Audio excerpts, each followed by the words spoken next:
Tama ko yung Maria ni ki polokalama ko ni pe mo e taha ko ia o e tau ka sponsor e tau ngahi polokalama ma o whainga Maria ki e whawhatala noa ki ai whikawa ki pe mo e business ko ia o ku na whahoko pe me Brisbane Australia lawa ki tau wahe ai ko ngana lawa pe o au ngatu ai business ko ia ku ne whahoko ki he ngahi whatongia ko tau pe o ku ke whahoko tata te fito ke ngahi ofa anga koia ko na mama o atu I he whanonga anga koe ni o ku whia mao ke whahoko hano maka whamanatu o ku o I heni pia mo te stonga pia mei he kautaha koia ku iloa koe Akape Royalty Headstone pia mei Brisbane I Australia ke whawhatala noa kia I he ahoni ka hene pehe ko whia ke tai loto whia mo loto mahawhana ke mo tolu ko tope o kumo o silotoni ke tau whanongoa I he whamatala koe alawa ke tuku mai e he whaunta koe pa metare ki ta pūrea ka tahani kia te tau tolu ke lawa ke tau inasi ai o ta tau pepe ko whewhetu o ku ke whanongoa me ai o ku ke I Australia whetu I Australia pe ko New Zealand pe ko Tonga o ku o taitari rei koe pe ko Amerika pe ko whetu ku ke whanongoa ai po kalama I whewhini pa mo toki share tu pe ke lawa ke tau wahe ko toa ai polokalama ko ia mahu inga ke wahe mai I he whiawhini pia me he tō taha koe ni. I he taim tau pe ko loto ke tai telele pilon tesi ke polokalama tesi maloi tau mau e whiawhini pia malo e ngau e mi Australian o ku whewheha ke Queensland ko ilo pe ko Queensland o ku kehe whokono ea mo e ea koe ni New Zealand pa koe ke iloi pe ku mo ula pe ku mo uha ka ku whewheha ke Queensland he tainimi. Malo pito e solo ma pa mari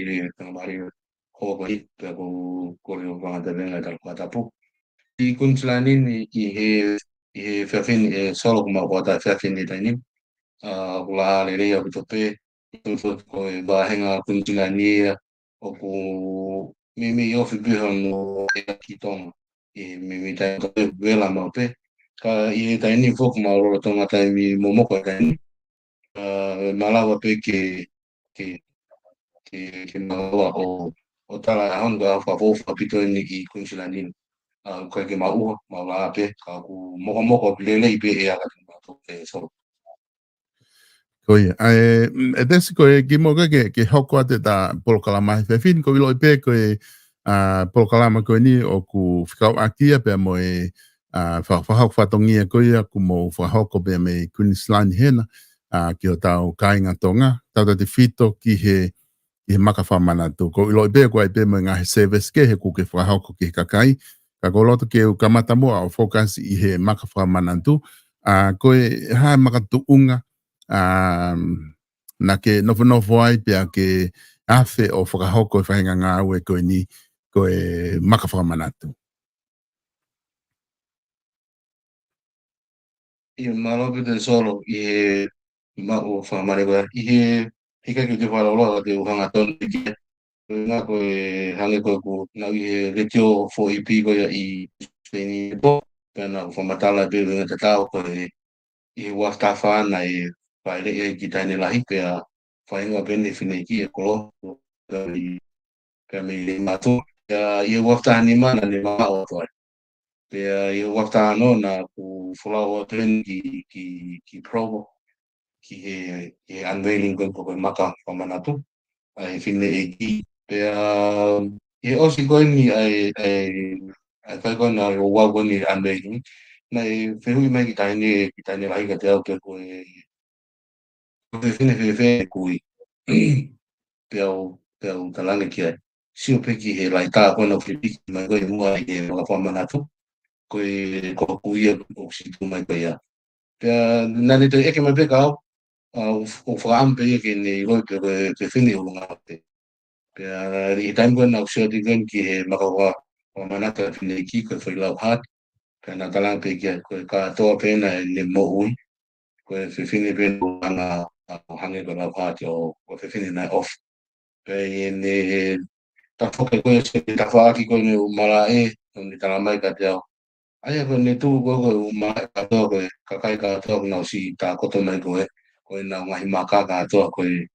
o fo matala e na wa pe ko ta hai e ko ngane ne nga o o to ke te ai fa ka ko ni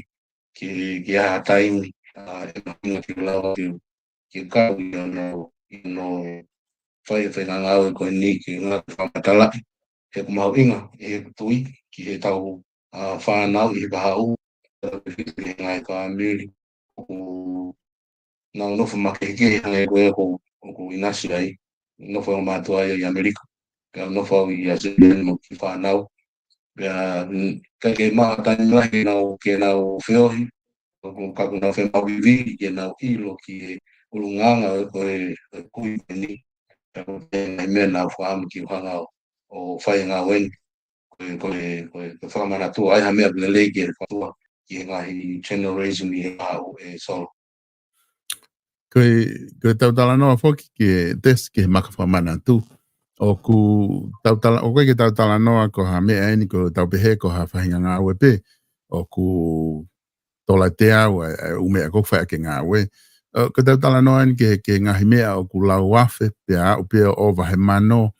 Ai ngahi mahu inga ko ia o ngahi maka. E te sio ko koe ke ufu wanga ilo ke mahu inga pakapatono mahu inga. Ka koe ilo i ko ngahi ko business ko ni o ku tautala noa he ngahi mea o ku la wafe ngahi whakamore ki ai i hono o mai koe whainga maka. Koe foke o ku taulawa peta tola o ke mala eo o mai beha whainga mea si mai haki fo i tapawha ai pa te ai rewa haki peni o tohi ake hau hingoa o e tō taha koe ai. Ka koe foke pehe tau ai maka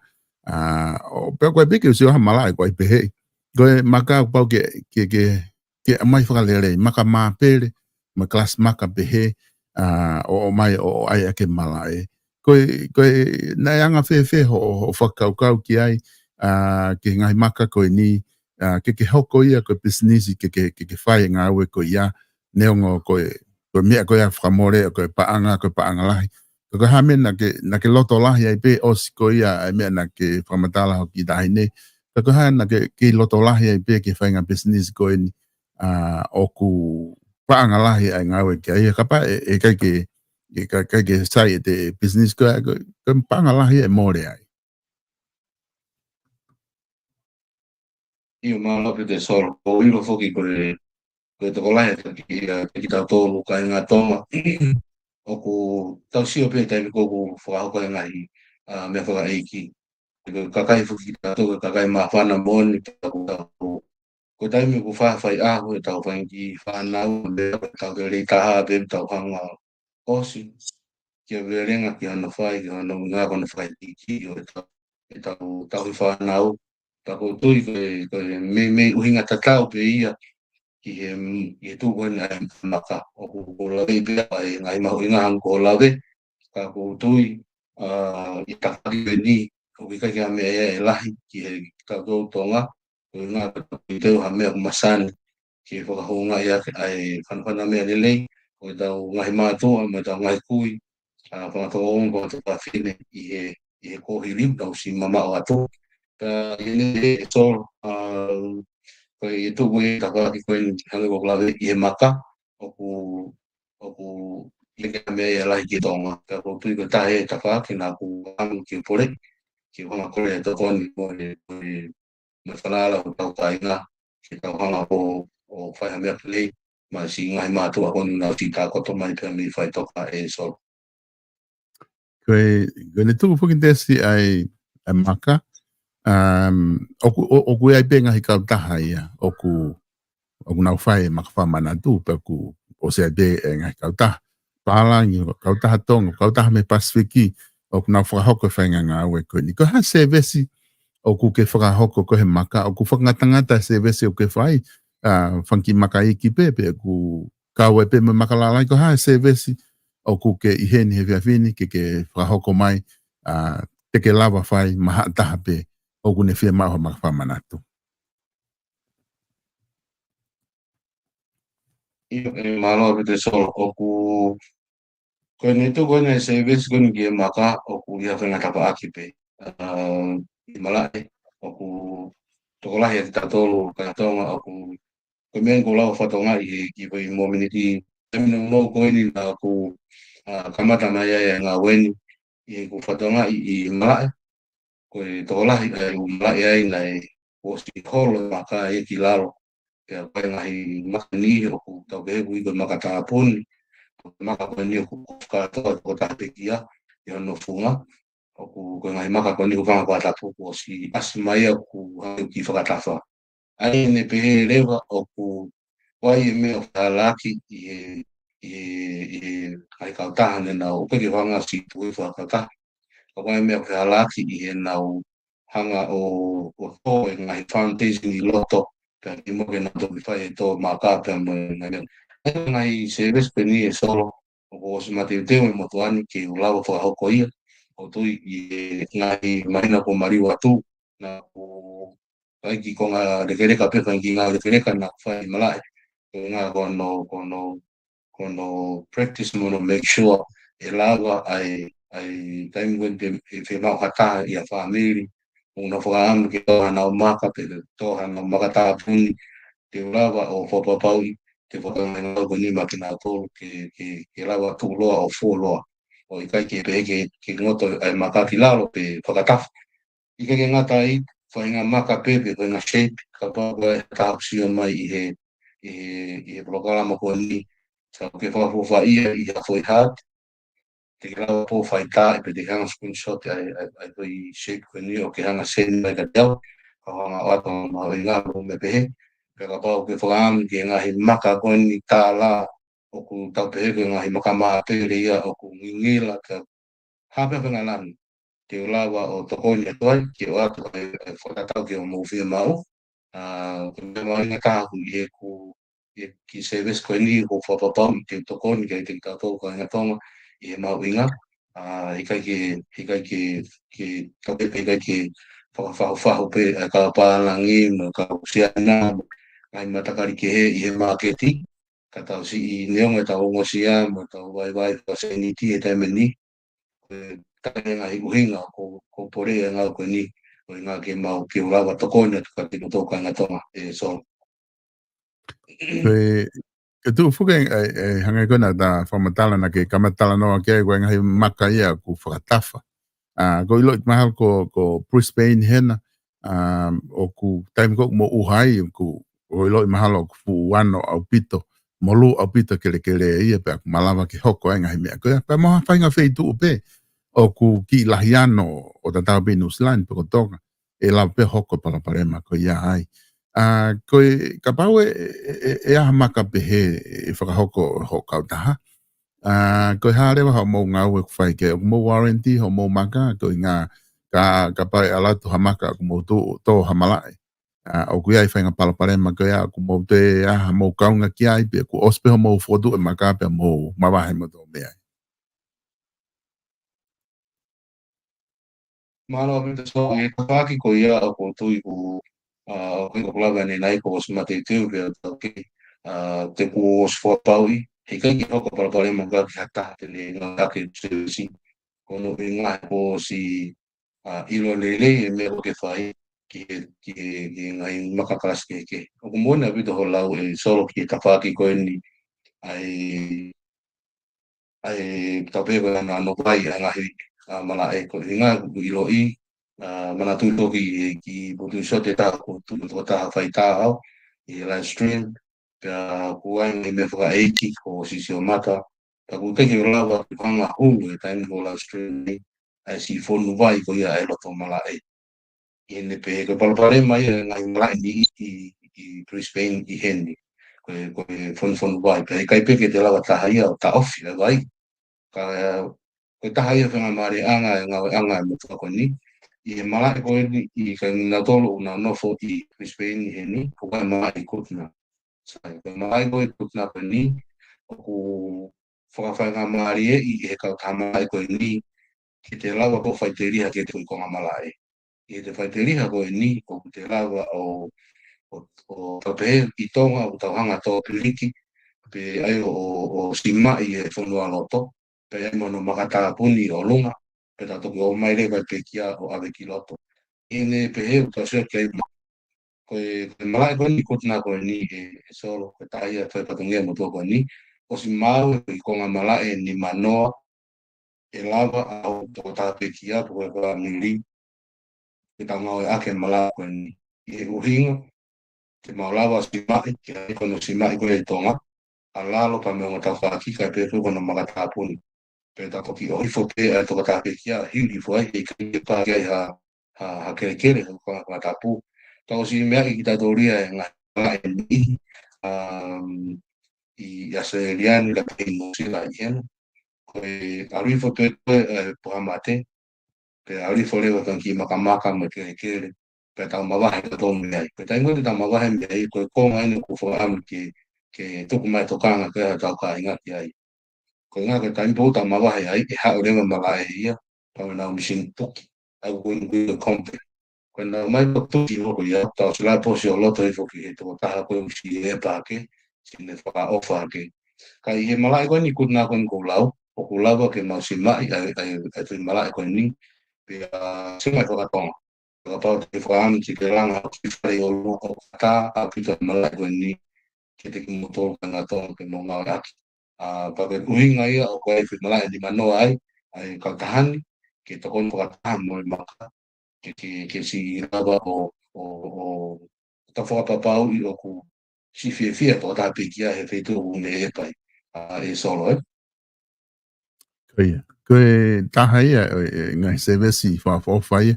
ka pau kumo lava o whakahoko ngā wei ko ia e matua ki whawhia apito ia ki he kakai. Whewhia lewa ngai wheitu ko ia o ku i kai ko Brisbane. Ko ngā whainga fua whaka Brisbane he kumo iai. Whewhia lewa ka pau ko whia makai me sene pe ko Melbourne pe ko Tonga. O ku whewhia whakahoko whatongia ke ngai wheitu ko ia. Solo i sene o si ai pe ka kai na hospital tak me me ko na pe ma o maka i ne pe o kore na to ai ko kore ko ni manatu i ko ai mala ni ko ngai mala private kai ngai mala private ko ni o ku wai ngai to ia ya pa e mi ko pe kia o ku na fa mo ni le mala pe mo le family sai o ko le ngai mala ia private ko ngo lau o kai ke na kari ki na ko le ai family ke na ala to na foi maka pe na le ko le na foi maka manatu ia fitu ke o pe ke na ngo aki ai maka manatu ai mala kai ni to ko ya sene ko me ko ta ka ting to ko na fitu ta ki mai pe te ma fitu ta ki le ki mala ko ma fitu ta ko ki mala e ngare wa mala o mai fu ma me ko ya firma vai ki feito ta no e petia mo ngai me ko ni pe te hoko le vai nga WBI o ki hanu time install ko tango te o vai ka mo ka ta ma ko ni ka te ta ngere o ki family sai ko mala ko no fua te la mai ko maka ko ke te la mai maka ta puni ko o atu ki ai e kosi ko ia te whaere nga wepa me Brisbane mau ko ia ka te uaru lewa ki sene o whai ano install o no tau maka ko ni so ia whainga whaitu upe i Australian ko smala sen kakato ki hoko ko tō taha maka ko whai i Australian i so ia ranga tapati ko e tapati ko e ki tonga o ki gai ki ha waa i tonga ka ko e pe whakaamu i ka ua remain ia taha wha te ngai aki tonga ke ne lau whawhonga i te mato i tonga ka e tūtai niwi ko e nā whetu takanga tonu mai pe ki ku pesi Facebook a ko e testonga me sen sama hea ka te nā lau rewa o mai ai whai ki he maka pa ki o atu minga ko ma okay ko ia ki whai e tohi maka ke la atu rewa maka senia te wakatahi ki tonga eki ke nā toki pika e pe ko wala so Koe tai ni mi ka pau te tau whakasio ke whakatau ha whahenga mea. Ka te whito, tu ke he pewhangi mea kai mai mea o tola ni ma usai pe. Ka koe taimu te ngā oka whahenga mea ki la wafe no mahu i ngā o ko whawhinga taim lahi ke uhanga o whapapau i o kai ke ai hataha e te hau ia tu o Milton Man he waha mo kau taha koe a Peko Factory koe a ko whitu taki ai. ko ngā ka lawa ki o mau ha mahu inga o ku whiunga mo hoku iwi. Ko ku whiu ia he ta whaaki ko ia, i ho mou ngā ue koe, pe ko mou business e whahoko, o ku toko whiha o mou kau midomeni loto o ku nau mātu he waha ake, whewhe o wahataha o ku mou whai kia ngai whetu taki ko ia, pe o ku mou alohanga tonu pe, e koe ngā he whoki ko kusio ke mahu inga, pe mo ene maa ko ke kakai. Tahan ko inga inga mon solo ki te hau, ngā koe, hangi ko kulawe ne nai ki he ngai malai whai toka, he taimi koni ku nau hanga o whamooni, ka mo whamili he taimi hoka te kia, sai. Koe tuko e whai toka, o kuna nofo me he taka nofo me taka hema, nofo lewa kau tama whino director pe me whai matau, pe auratu lewa e whamili me loto. Koe na auratu e whamili me loto, o ka mai lewa he mai ia, ko maka ko pau piki ki kumi me ki mātou ai maka sai. Ko ke whakamooni ko ia, ko tahena ko ngā mawinga ko whakaamu ki te tokanga, ko tau kai ngā tonga ko ia ku nofo i Australia ni. Mahalo pe mo New Zealand, ka ko tau te whito peni ki Australia ni. Sai, ko nā talamai ko ia, ko pau piki ki kumi fo i maka me te ki mātou lu. Ko no uhinga atu ai konga ko ia hei kai tike lawa ko te hau ke te au. Ko pau piki ke kumi ko me he maka ai kau taha mai sai. Ko tuku e kau taha malai, ko i mui lewa e kau taha tō maka hangi ko au. Ai a lewa ka pehe, ko au, ko malai ko iau nā ngau ia ki au. Te pehe atu lewa ke malai, ko fui maka hai panga taha manu. Pe hangi lewa he malai ia o pehe atu whamiri. Ko e mau maka ai, o ku panga ua manu. Ko ne tūrewa ko ia soro ko konga ko whaam ke mahino ko tau kanga tonga ko ko whiri nau tolu. Ka ko whaam ke nau mahino ia konga ko i ngā he ku sia i palpare pehin. Toko whaani ka inga kuna uske tu taku mara deo o kuna osi fōu. Ka kuna ki fōu na te hala ki pare hopo. I ngā ko tonu ai whaamiri. I nau whakau to tonu peke na o atu e nau makami ati nau tōru. Ka ko ngā koe ki toki koina na whakamooni ai, i aho taimi na whai peke a, hei kai ke nau te lawa komi ha maka pe o atu ha maka mi ua ko pau peke nau ai atu. Te whoka mai rewa ki e tawhaaki koina mido men ke lau ki ai. O si lawa e moktoru e na nimi o sio ke mau inga o kuhanga he kau taha mala e o sasep ki whamiri. O ku te hiri homo e nau taha mana o na toi holunga pe ko ni mawhi pe ko uaf. Ai ko mito meni ke tala noki ai. Te mito mente ai mala e tiki nau tō. Te koe whino director. Koe kau taha matuani, o ki kai ke te taha e mito meni ai. Ko ho lava mai pe whamiri ki a te au, ko mahu inga pe ko o atu, mi e te au pe ki a te koe, pe me te au pe ki o tō a ho maka i whai toka, pe ko na awi ki tonga. I he warehouse ko ngau e aki, ko au pe ki he warehouse i, koe ki te taha mito meni ai. Ai ene pehere o malawa, ke tau compete i mahu inga. Pe malawa ki uhanga o kore ka te motoko inga tonga. Whai tai pe i maka o ke whakaamu ke whakotu i malai. Ta ke hanga o mai e ka te au. Ta ka pau, ke se whainga maari ke takatakai holo e ngahi whare maka pālangi mo mea te he. Ta ke hanga o mahu inga kau tala mai ka te koe mahu inga eni ai kau tā pālangi pāngai taha manu ni mafu. I ne tūrewa ko ia hange ko klau, ko ke tā taha mito men, ke taimia ko toki ofa toi ka tiroi ko tonga ko, ke tā taha te alu fui maka ko ni he mawinga ko e solo. Ai ku mahino ai e ta whaaki ko ia ku ke whenga ke whakahau hao, olo me he ngahi mea pehe. Me whewhere wa mahu inga. Ko ngā whoki he ku o mahu inga ke ilo, ko ilo pehe ke lawa ia, e koe ngā koe maka whoku ke he ke, koe maka e kulala, koe maka ku sei pehe, mo e whahinga mā pere ko ngahi aki, ko tui pe ke ke. Ka koe tau tala noa ke mahu inga, koe o kuanga whewhe ai aha o whamahu inga ko ia, ka pau ko taha ko ia ngune whie mao e maka, ki awe kia. Koe ngā whoki he te koe mea e taha ko wila e whie mao he kakai, kuna whanong he polokalama, koe ngā nā tāma he taha ko ia. o se ange ko mi tol men mala me apa o se ba mai na manga na to yung ma ange ho ma inga ko o ko ke ko mai ka ma do ko mai ko ya ha mi tol men au ya ka ko se ko ta mai me ai ma ange ben na do ya ka ko nga ko nga fe ho mo fika ho mo ma inga pe mo me ko afford he ka ka Io malo avete solo o ape ki fui maka ta ko ta ta en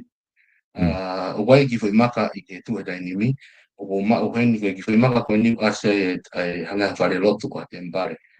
mi to afio fina ai shape ai tempare ko ni ba ki tempare I sa si ma mo nga I tau le anga maheni sai ko shape ko ki fui fare ko ni o ko ki fui maka pe ai una ki fui maka ke shape ko tempare I fui maka taha wai ki fui maka ko no wa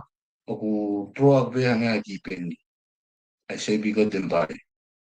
sai ko ni tu le ko mo fui maka una tempare lo wa pe kaka tu ko fui maka ura ki mo no tempare na ta I pe na spin to ko ta ki ai ko ngai maka o te te nga wi ki ai ko tu ko ki fui maka ko no wa na troa ki pe ai ki e me ta nga maheni hanga ki fui ta pa ta pe pa ospe bar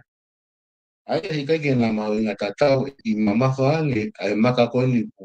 o ku shape ya ke tempare ki fui maka ko na troa ke penni Iene pehe solo he kai ke ula wau o I si o mai ka kai o te pehe mau inga kami o mama ai he kalau kita he ki wa tata o atu solo he kai ke na tatau ko ndemo ko mo tempare lowa kana ki to ya ngai ki spend time no ke ano ngai ko mau Iene tu ya ano inga solo mono fama inga ko pinato ko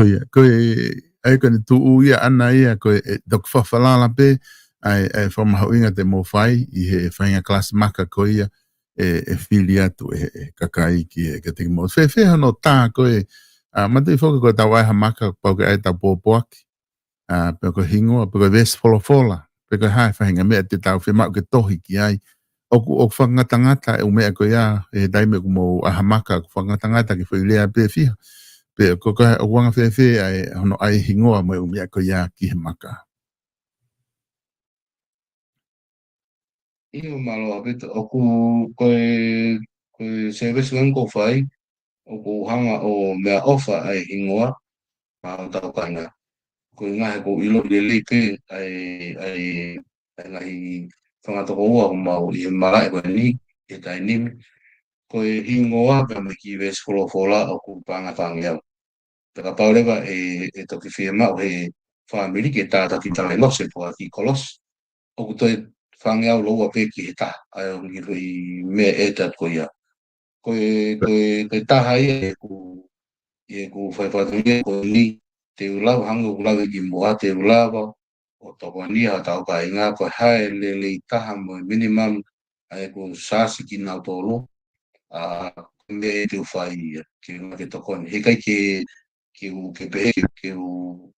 ke mawahe me ka parangi mo na mau inga mo me ka po pau ke to ni ala o ta ka inga I ngai ta fa ki ko ni ki ai ki ri pe ofa yang ko hinua ko na nga e so ko dem go fi ma wai he kakai e makfa manatu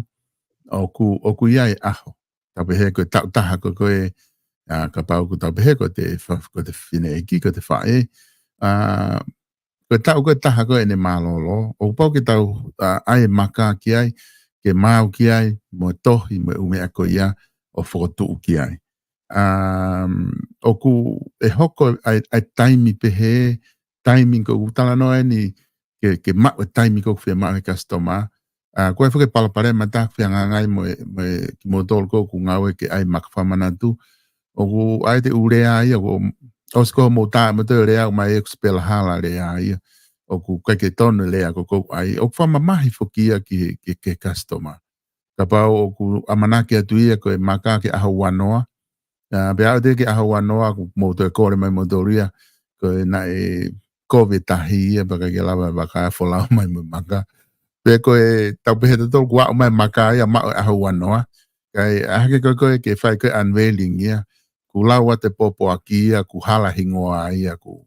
mana na mota mo to hingoa mafuli mata ito o ka ha pala pare ma pehe pe ku mo os awea ke fainga pala pare ma ko ni ko nga o hoko I he fainga business ko mo fai I malo ape te sol te ola ape ke tali tu ka fio pe te wani mana tu so ko fo ge mai ko ni o ko ta ya ko to ko la ya pe kia tangi ko ke la I ko ta falani ko ta falani tu ko mala ko ta falani ko ke fu lo ko ke te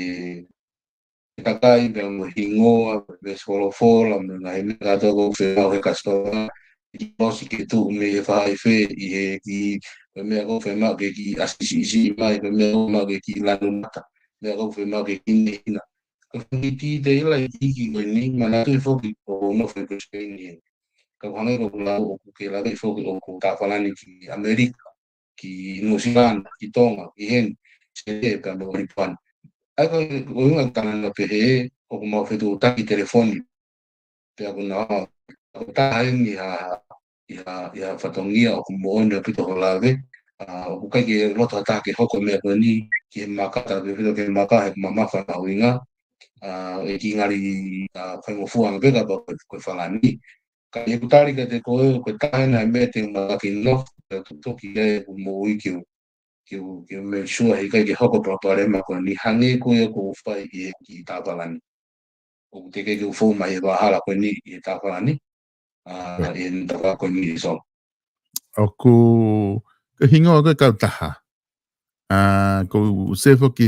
he hingo ko ni ku ke ngau aki ko akape loyalty headstone pe ko tau ko akape royalty headstone ko ha ku ai makatuong au ko ha uhinga hono ui ai ka taha ki hingo ko ni pe ko fa hingo bena ke mo be misi o kiai pa ke hanga lewa tohi aki ho ka taha I malo ke hange ko la foki ku tala no ki tahine ine fa amu ko ni ko ki to onga ine poema ka ko to ko hinga ko ni ta no no fa ki ai ki ofi pe hinga ki fa nga ofa fa ka pe ko ni o ke la so so ke ta ai e ta mo nga we mo to ko ni royalty ko hanga ko hanga service ko royalty di wanga abi ki ka kai tatau no ha fa nga me te ko to ko fa I ka kato pi o mo hinga I so o ku fe ofa fa akape royalty ko ni ku hinga o ku as fe he ka taha ko ki fa ko Kung kani asgana of KPI atau ni selalu hanya di mas nga kita ni tawa ni maka kita ni kung ko KPI ay wasi ko fula kete kon ni kita ni fila awal na on ke te gimana muhem kete ko kau ya ngame aku ki atwa po sabi fata tonu Koe. Te singa wotui mahalo ku wau mai ne ta ai polokalama ko tui pe ku mahino ai mea lahi o ku ke whakamatala ki ai ko wakai fo pe te ke ha taha kene o maha whihui me he ki nau tolu koku nau whanong ke polokalama ko pe meni ko ngai te wha ose aki ke o eke atu ka koe ngā koe mea ma lelei foke o se polokalama ka pau nā taha nai whakaukau ka whihui ko te ku osi me kawa ko to pe u me ko na whakaukau ki ai I whihui ko ni ko lawa o lawa ki whakahoko atu ka ko pe meni ko taha whakea mea ku whaingata ko ngā ko taimeni ko tau pehepe ka pau ko maka ku valuafe ko ki wilo foko ha o mau ngā ko ku pehepe ka pau ko maka ku valuafe ko fupaanga lahi eni pe tau pehepe ku ni maafe ko fupaanga lahi au pito ia ni maafe ke nau to tongi atu wai ni te nau lawa o to tongi whaangata wai ni ke nau lawa na tolo o to tongi atu ko hai whaunga pe mene ku ke ngawe aki ke lava ai kakai o afote o to tongi atu ai maka ko ia ka pau nau fia ngawe aki koe Io malo apito o tui koe aina fe maringa apito. Hangi koe koe labi ki mua. I le tufu koe umalae i Australia ni ko tu tatawe no nusi lai hena. O koe me aha e tano e pe kia i kai ki tau lawa to hamaka ki malae. Ko pau ke osi ta taha pe tau to lawa to maka ki lota. Ai ene koe tau taha koe e solo. O hanga hangi whenga maari na tau inga ke nau part payment mai ai maka. Sai i tau taha waka pa ko Januari.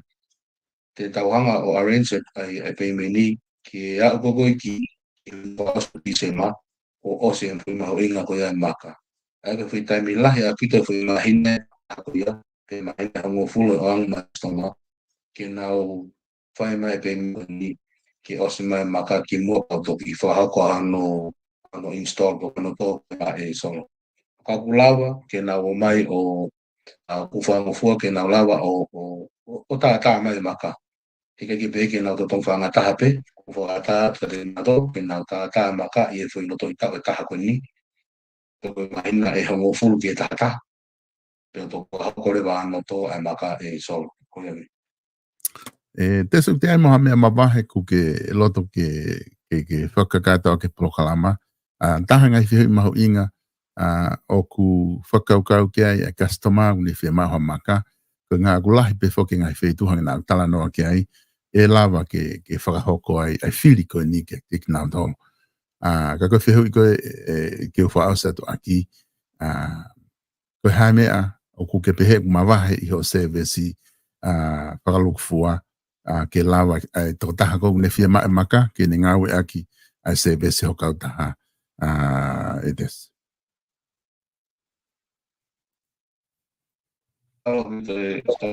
Koe tu e motuani ke sani tongo ki unga ki ika ki sani tongo ko ngā konere ki tala tuke ko kuleri taha ma ku whaito ton taha te whakahawa ke ngā koe ni ki u lawa o whapapau i o mao e maka koe ni i te ke whia i mo whambi pe koe mea mahu inga taha ki ai koe mea ke whakaamu ki ai te ke mao ia he te ulawa o atu ke te ki mo tolu e ka inga tonga. Malo apita solo ma ko ngā e i hoko ni ka ku te kua manata tupe i tapake taha ki onki mutu iso te koutu i ai koe o maulawa ke mau whai tai i hapa inga putu pe po ka mari ka pe foki ki a birthday te malau whai tai. Hangi o ulau o ku mau inga pito ki he motu ani ai mau inga pe ki tupa ka whanau o manamiri ki a mea nai kua hoko i to he te ongo mātua pe ko to whamiri hangi koe a koe birthday mo ngai mea ko ia o kuma pinga ki ai fai ta ka pai ka ki fe mai ki live stream ai ki record ki tu ki to ki tu po ke ai mo funa o si ke ko tai meni nai fi ai family ngai mea te ke nga tai ko ki ta fani e sol i tai ni mi se ves ko fo ko o pisi a pito ai mau fai ko na hono tu ngai ko te to asiasi ka pe ko ke ngai ku to lahi o whahoko ni tai ni mea no tuitui ko te whatonga yang koe mau ina whupu koe ni ai tuitui ko te i Australia ni i panga te au ni me nima ki he wanga wanoa ai tuitui ko te ka koe osi ko ia tuitui ko apa le toki kalu le vita kume ha whare tā whalani ke nau whahano loko e siasi ke koe loko e kulupu koe ni ka koe mau inga koe motua koe ni i he tuitui ko te o panga pe te au tolu noa o tu e te ao kote, te mono tā ai loko koni, ki ai siasi. Ko ngā hi whalani koni, mana koe tai nimi ki Amerika, i he whalani ngā kukate, ngā hi kupesi whakatonga, ngā hi kupesi keke o tau matakari, o mana koe apito eni, lawa pia toko tā bisinisi o whakaamu ki tā hao whalani, te grau fitu taki mai ka te au ki Brisbane, i u tupe o ke nofu mei mamani, te lawa tā pe o seni atu ni, te ki moto fito ki ngai korisi te ngai ako tutuku kai ngā ako tutuku ka te whuka ngai siasi e sol malo si mapa maari Te siko ha whetu e mao koe kia he kakai o ka pau kuna o whia mao ke ngau e ake ngahi service koe na E tolu pe wha koe na kuke tala noa mai ki ai, i he maka, koe tāwhalani, koe live stream, koe whai tā video, koe hanga he se, koe hae whitu whaingo fua taha, pe ko hapesi whaingo fua taha lava ai ka inga, ke nau whitu taki hanga tono te kia te koe o tala noa ki ai, i he ngahi service koe ni. Koe ku pesi Facebook a pe koe te sitonga, te ke lawa me sen sa mai ke te au ia whenga taimi pe ho waka, kai pe hoki ku whika telefoni ena koe noa wha, ua noa he wakitu, wha nima wha ta, o ku whika ta mamohe na solo, whenga taimi pe ke maho tau pa ngata whika ke Amerika, ku nau aho ki nau tolu ka tau ki pohi ka pohen, rapi na tolo ta mai, o ku whenga taimi pe te ura ka tuha, o se ka hit ka te mo tolo, malo pe te mau whenga maari. Malo pito tes, ia ku whamalo atu he lawa ko ia, e whatala noa ke te koe, whikau aki pia mo e kautaha fo o ko ia, ko ke fotu, ko e kautaha maka whakamanatu, ke ngawe aki ki hono whakamanatu ko ia, ho tau ngahi of anga ko nao mama o atu he mo ui koe ni, ai au kui ko e Akape Royalty Headstone, pe ko e whika telefonika noa wha, ua noa hiva, fitu wha nima, whātaha ai aku asia tu i he screen. Kua ai pe mo na website ai, pe kua ai pe mo email, o ku asia tu pe he screen kona, te ke lawa o email. Ke ka koe whonga whainga whata a ena, ku whahama e te si, ko ho o hupe ke ne pe si Facebook a, o Messenger ki ai, wea lawa reo ke motara. O kua ha pe si business i te si o ku ngawe aki e ho kautaha makwhamanantu, pe ku alpe ke testonga. I koe e pesi koe royalty live stream, koe pesi koe ni ka toa pe ai ngā service koe ngo whakaoko, o kuna iai pe, ka toa ai ngā service koe ni, pe koe ku pesi wha koe tui pe ai te stonga. Taha pe ngā pesi koe o whaingo fua ki ngā toro, te nola po ngā aki e solo. Koe whika na te ke lava o whetu taki aki, pe ku whamalo lahi atu ke te mo tolu, i he lava koe ke tuko mo time, i he whewhin, ke lava ke mo kau mai mo ki maua, i he polokalama mabahe koe ni, pe mai kautaha koe i Akape Royalty Headstone, tesi, ai koe noa wha, ua noa, hiwa fitu, wha nima, whataha, ka mo pouria, tau ki whelongo aki, i he ngahi polokalama a pongpongi.